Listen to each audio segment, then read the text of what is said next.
दीद की हसरत अल्लाह उनकी मोहब्बत।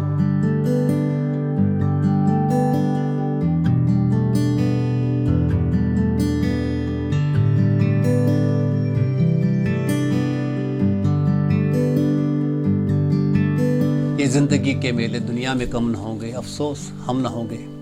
ये गीत मुझे बहुत पसंद है उसका। मोहम्मद रफ़ी साहब एक बहुत ही बड़ा नाम है। मैंने ये वाहिद गुलकार देखा है जिसके बारे में किसी की भी मनफी ख्याल नहीं है कि ये अच्छा गाता है, नीचे मात्रे पे गाता है, ऊपर चला जाता है, आवाज़ टूट जाती है। नहीं, जैसे तलत महमूद को उन्हीं के लोगों ने कहा है कि ये गलत महमूद है।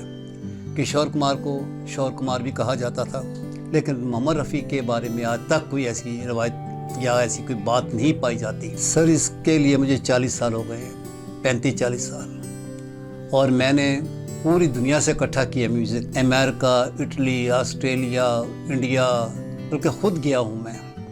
बहुत से ऐसे नायाब रिकॉर्ड हैं और मिले हैं जो मेरा ख्याल है कि अभी पाकिस्तान में मुझे किसी दूसरे के पास नज़र नहीं आए। अगर इंडिया में नूरजहां पे मिल सकती है PhD की डिग्री, तो पाकिस्तान में मोहम्मद रफ़ी पे क्यों नहीं दी जा सकती जी?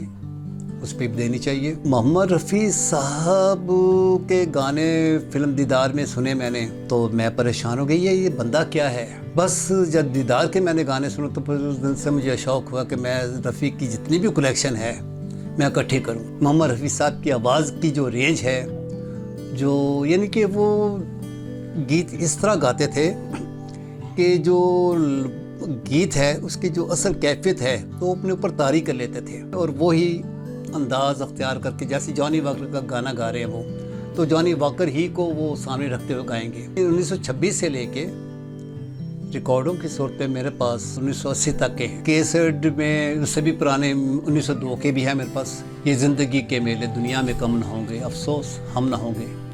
ये गीत मुझे बहुत पसंद है उसका। लेकिन इसके अलावा मुझे तकरीबन उनके जो ख़ासकर सैड सॉन्ग उनके बहुत पसंद है। यहाँ पे हुकूमत को आर्ट से कोई दिलचस्पी नहीं है, फ़नून लतीफ़ा से, अदब से, मौसीकी से कोई दिलचस्पी नहीं। कोई आर्काइव सरकारी सतह पे होना चाहिए जहाँ पे मेरे जैसा तहकीक करने वाला किसी भी फनकार पे लिखे तो वहाँ पे जाके हुकूमत प्रोवाइड करे कि यार यहाँ पे आओ, हम आपको 2 बंदे देते हैं और इस पर तहकीक करो। अब मैंने 4 किताबें आपको दिखाई हैं, 5 किताबें अपनी। वो काम तो हुकूमत का था लेकिन फ़र्द वाहिद कर रहा है। मैंने पंजाबी फिल्मों के बारे में आज तक पूरे इंडिया पाकिस्तान में कोई किताब नहीं छपी, वो मैंने छापी। उसके बाद लोगों ने दूसरी किताबें उसको देख कर निकाली। अब दूसरे मुल्कों वाले क्या करते हैं, अपनी आर्काइव्स के लिए उन फिल्मों को भी जमा करते हैं जो कि रिलीज़ नहीं हुई या जिनकी अनकम्प्लीट हैं, उनको जमा करते हैं अपने उसमें। लेकिन यहाँ पे रवाज नहीं है। यहाँ पे हमें माशरती मसाइल में इस कदर उलझा दिया गया है कि हमें इस तरफ ख्याल ही नहीं आता। चंद लोग हैं जो इस पे काम कर रहे हैं। मैं आपको अपनी एक किताब बताता हूँ, गुमशुदा फिल्में। आज तक पूरी दुनिया में काम नहीं हुआ उसके ऊपर, लेकिन मैंने किया वो। उसमें उन अनरिलीज़ फिल्मों के गीत मैंने शामिल किए हैं जो कि मशहूर तो हुए हैं लेकिन वो फिल्में रिलीज़ नहीं हुई।